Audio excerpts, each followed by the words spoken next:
बच्चू कडू हे महाविकास आघाडीच्या गळाला लागल्याची चर्चा आहे। बच्चू कडूंनी मोदी बागेमध्ये जाऊन शरद पवारांची आज भेट घेतली आणि या भेटीत आगामी निवडणुकीच्या पार्श्वभूमीवर एकत्र येण्याबाबत खलबत्ते झाल्याची माहिती समोर आली आहे। अनेक दिवसांपासून बच्चू कडू हे महायुतीमध्ये नाराज असल्याची चर्चा आहे। त्यामुळे बच्चू कडू काय भूमिका घेणार याकडे आता लक्ष लागलंय। कडूंचा आधी सरकारला अल्टिमेटम,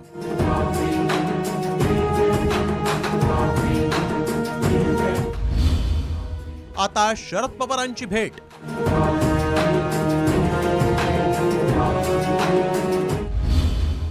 मवियात बच्चू, महायुतीला कडू। लड़ाई अब शुरू हो गई है और सितंबर में ये लड़ाई को एंड करना है, नहीं तो सरकार को एंड करेंगे हम। बच्चू कडूंनी सरकारला शुक्रवारी दिलेला हा अल्टिमेटम आणि आता ही दृश्य पहा।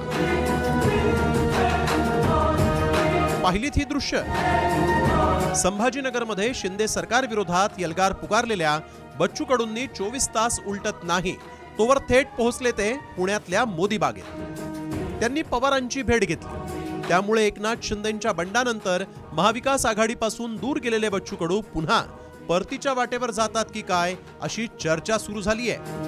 बच्चू कडूंनी शरद पवारांची निवासस्थानी जाऊन भेट घेतली आणि त्यांच्याशी चर्चा केली। बच्चू कडूंनी विविध मागण्यांसाठी संभाजीनगरमध्ये सरकार विरोधात मोर्चा काढला। या मोर्चात त्यांनी महायुती सरकारला 5 सप्टेंबर पर्यंत अल्टिमेटम दिला।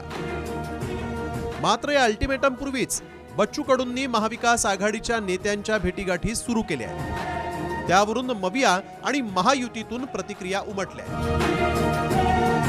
1 सप्टेंबर नंतर महायुतीसोबत नीट व्यवस्थित झाली नाही तर तुम्ही महाविकास आघाडीमध्ये जाणार का? मुद्द्यासाठी काही करू, शेतकरी शेतमजूर दिव्यांगासाठी काही करू, काही करू, काही करू। शरद पवार आश्वासक वाटतात या सगळ्या प्रश्नांना सोडण्यासाठी महाविकास आघाडी सुद्धा सोबत जातात? नाही ते मी 1 सप्टेंबर नंतर सांगतो। माझी इच्छा आहे की महाराष्ट्रासाठी सगळ्यात चांगल्या लोकांनी एकत्र काम येऊन, कारण महाराष्ट्रामध्ये आत्ताच मी 3 आठवडे दिल्लीला पार्लमेंटमध्ये आम्ही सगळे पार्लमेंटचे 3 आठवड्याचं कामकाज करून आलोय। महाराष्ट्राची आणि अनेक राज्यांची आर्थिक परिस्थिती ही अतिशय चिंताजनक आहे। विधानसभेची निवडणूक आहे, प्रत्येक जण आपापल्या पद्धतीने आपली ताकद कशी वाढेल हा प्रयत्न करत असतो। आज बच्चू कडू शरद पवारला भेटायला गेले, आणखी कोण कुणाला भेटायला जातील, आमच्याकडे अनेक लोक येतात, म्हणून आम्ही या विषयावर एवढं गांभीर्याने पाहत नाहीत। आणि बच्चू कडू तसे अपक्ष म्हणून त्यांचा पक्ष आणि ते अशाच पद्धतीने निवडणूक आजपर्यंत लढत आलेले आहेत, म्हणून ते गेल्याने किंवा भेटल्याने फार काही असं घटना घडतील अशातला काही भाग नाही। बच्चू कडूंनी मोठा गाजाबाजा करत आक्रमक होत सरकारमधून बाहेर पडण्याचा इशारा दिला होता।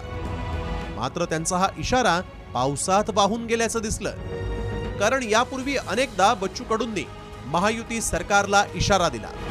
मात्र विधानसभा निवडणूक तोंडावर आली तरी त्यातून काहीही साध्य झाल्याचं दिसलं नाही। त्यामुळेच आता बच्चू कडूंनी थेट महायुतीला इशारा देण्यासाठी इतर पर्यायांची चाचपणी सुरू केल्याचं दिसतंय आणि यासाठी मोदी बागेसारखी राजकीय दृष्ट्या सोयीची दुसरी जागा नाही एवढं मात्र बच्चू कडूंनाही कळतं।